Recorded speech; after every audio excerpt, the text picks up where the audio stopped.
कैसे हुई कुंभ मेले की शुरुआत? जाने इसका महत्व और पौराणिक कथा। जनवरी 2025 से उत्तर प्रदेश के प्रयागराज में महाकुंभ शुरू हो रहा है और 26 फरवरी 2025 को महाशिवरात्रि के दिन खत्म होगा। लेकिन क्या आपको पता है कि आखिर कुंभ मेले का आयोजन क्यों होता है? तो चलिए जानते हैं कुंभ मेले से जुड़ी पौराणिक कथा। आपने महाकुंभ मेले के बारे में तो सुना ही होगा। ये मेला भारत के 4 पवित्र स्थानों प्रयागराज, हरिद्वार, उज्जैन और नासिक में लगता है। 2025 में ये मेला उत्तर प्रदेश के प्रयागराज में लगने जा रहा है। कुंभ मेले को लेकर लोगों में बहुत आस्था है। कहते हैं कि यहाँ स्नान करने से सारे पाप खत्म हो जाते हैं और व्यक्ति को मोक्ष की प्राप्ति होती है। लेकिन क्या आप जानते हैं कि महाकुंभ मेला हर 12 साल में ही क्यों लगता है? आखिर इस मेले की शुरुआत कैसे हुई? ऐसे में आइए जानते हैं कुंभ मेले से जुड़ी पौराणिक कथा। तो चलिए शुरू करते हैं। कब से शुरू हो रहा है महाकुंभ 2025? महाकुंभ डेट 2025। महाकुंभ 2025 का आयोजन उत्तर प्रदेश के प्रयागराज में होने वाला है। महाकुंभ 13 जनवरी 2025 से शुरू होगा और 26 फरवरी 2025 को महाशिवरात्रि के दिन समाप्त होगा। कुंभ मेले से जुड़ी पौराणिक कथा। कुंभ का मतलब होता है घड़ा। दरअसल कुंभ मेले की शुरुआत एक पौराणिक कहानी से हुई है। पौराणिक कहानी के अनुसार एक बार देवताओं और राक्षसों के बीच समुद्र मंथन हुआ ये कि ऋषि दुर्वासा ने देवताओं को श्राप दिया था, जिससे वे कमजोर हो गए।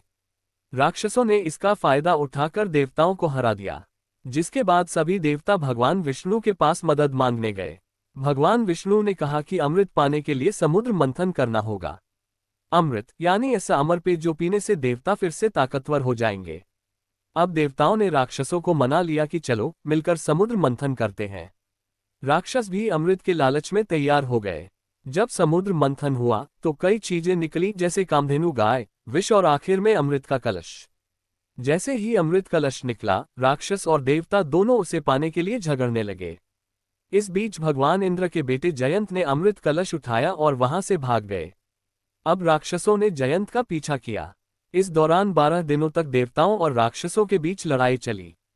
जयंत अमृत कलश को लेकर भागते रहे और इसी दौरान अमृत की कुछ बूंदें पृथ्वी के 4 स्थानों प्रयागराज, हरिद्वार, उज्जैन और नासिक पर गिर गईं। इसलिए इन जगहों को पवित्र माना जाता है और यहाँ कुंभ मेले का आयोजन होता है। हर 12 साल में ही क्यों होता है महाकुंभ? अब सवाल आता है कि कुंभ मेला हर 12 साल में ही क्यों होता है? दरअसल पौराणिक मान्यताओं के अनुसार जयंत को अमृत कलश लेकर स्वर्ग पहुंचने में 12 दिन लगे थे। देवताओं का एक दिन पृथ्वी के 1 साल के बराबर होता है। इसलिए कुंभ मेला 12 साल के अंतराल पर मनाया जाता है। महाकुंभ केवल एक धार्मिक आयोजन नहीं है, यह आस्था, संस्कृति और परंपरा का संगम है। यहाँ लाखों लोग पवित्र नदियों में स्नान करने आते हैं। मान्यता है कि इससे उनके पाप धुल जाते हैं और जीवन में सफलता मिलती है।